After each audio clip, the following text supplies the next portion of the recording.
Hello, what's up guys? This is the day that the Lord has made. At ngayong gabi nga pala guys, ay natapat na online class ko habang bumabiyahe kami ni Papa guys.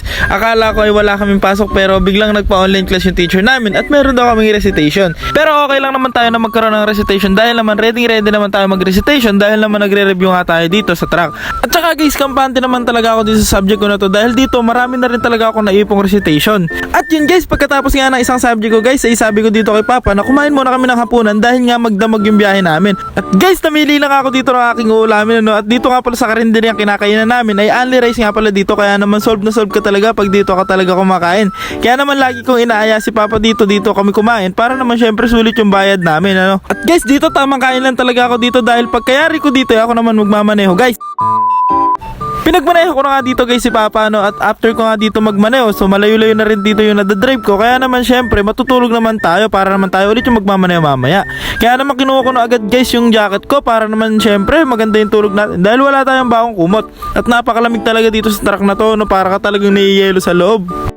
And guys, ayun, dahil hindi nga namin kasama si Sander, ay dito na ako sa backseat matutulog. At guys, ayun nga pala sa taas na yun yung double deck na binababa ko kapag gusto ko matulog, kapag marami kami dito sa loob ng truck, o kapag kasama namin si Sander, o kaya naman minsan si Ivan. So guys, matutulog muna ako at update ko na lang kayo kapag nasa diskargahan na kami guys.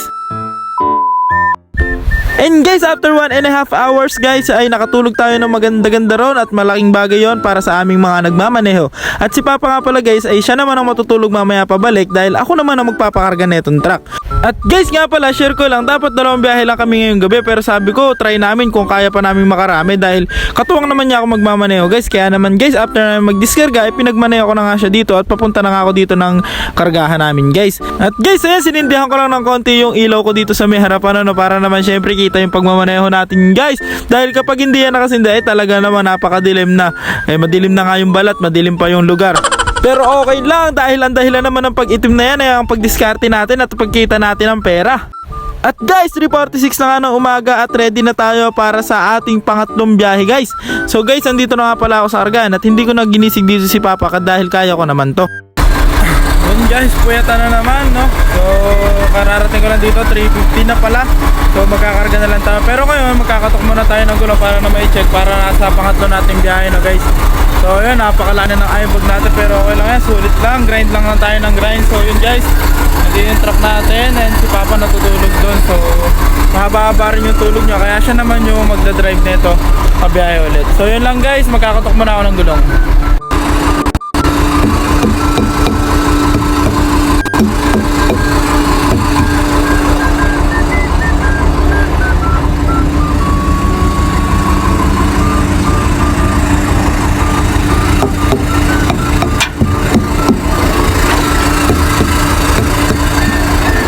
At guys, after natin magkatok ng gulay, inatras ko na nga dito sa kargaan at ako na nagpakarga. Hinayaan ko muna si Papang matulog doon para naman syempre maganda yung pahinga niya.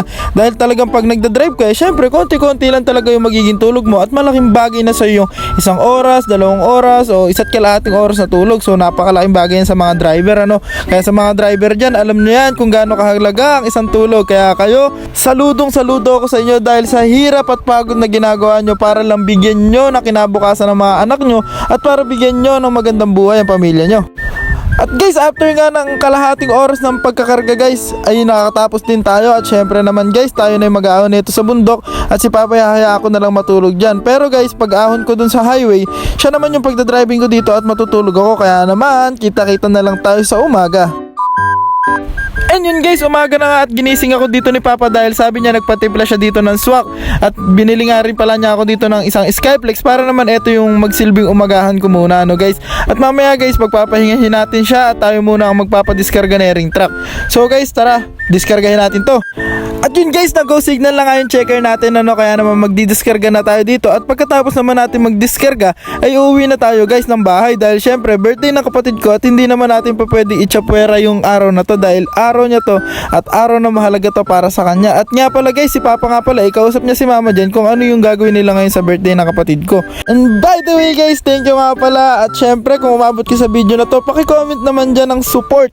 At guys, syempre huwag nyo kakalimutan mag-react, huwag nyo kakalimutan na mag-follow kung hindi ka pa nakapollow, at huwag mo kakalimutan i-share yung video na to. At syempre, huwag mong kakalimutan na mag-comment para naman syempre makita ko kung sino talaga yung sumusuporta sa ating pagsisimula, ano.